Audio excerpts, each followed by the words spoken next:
Hello everyone, आज हम बात करेंगे सीडी के बारे में, यानी कॉम्पैक्ट डिस्क।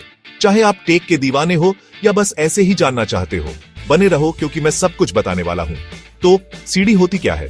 सीधे शब्दों में ये एक ओन ऑप्टिकल स्टोरेज डिवाइस है जिसमें डेटा, ऑडियो या वीडियो रख सकते हैं। 1982 में फिलिप्स और सोनी ने इसे लाया था और इन चमकदार डिस्क ने म्यूजिक और सॉफ्टवेयर सुनने और इस्तेमाल करने का तरीका बदल दिया। अब देखते हैं कि सीडी कैसे काम करती है।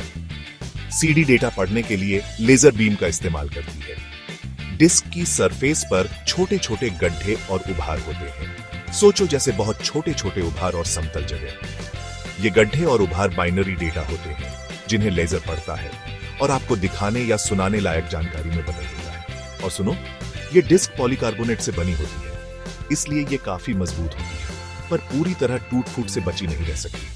सीडी कई तरह की आती है, जैसे सीडी रोम इसमें सिर्फ पढ़ सकते हैं, डेटा या सॉफ्टवेयर के लिए। सीडीआर एक बार लिख सकते हैं। सीडी और डब्ल्यू बार बार लिख और मिटा सकते हैं।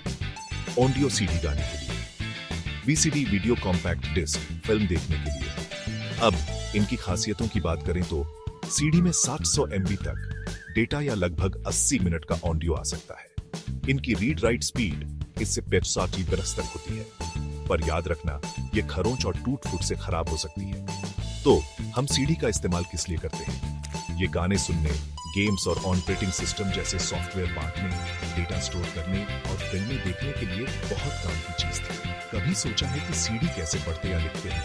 इसके लिए आपको एक ऑप्टिकल ड्राइव चाहिए, जिसे आमतौर पर सीडी ड्राइव कहते हैं। सीडी बर्न करने का मतलब है नीरो या विंडोज मीडिया प्लेयर जैसे सॉफ्टवेयर से सीडीआर या सीडीडब्ल्यू पर डेटा लिखना। अपनी सीडी का ध्यान रखना जरूरी है। उन्हें खरोंच से बचाएं, ठंडी और सूखी जगह पर रखें और मुलायम कपड़े से साफ करें। लेकिन सच बात तो ये है, सीडी की अपनी सीमाएं हैं। यूएसबी ड्राइव और हार्ड ड्राइव के मुकाबले इनमें कम डेटा है और इन पर खरोंच लगने से डेटा भी जा सकता है। और अब डिजिटल डाउनलोड और क्लाउड स्टोरेज आने के बाद इनका चलन कम हो गया है। सीडी के बाद अब डीवीडी, वीडियो डिस्क और क्लाउड स्टोरेज आ गए, जिनमें ज्यादा जगह है और इस्तेमाल करना भी आसान है।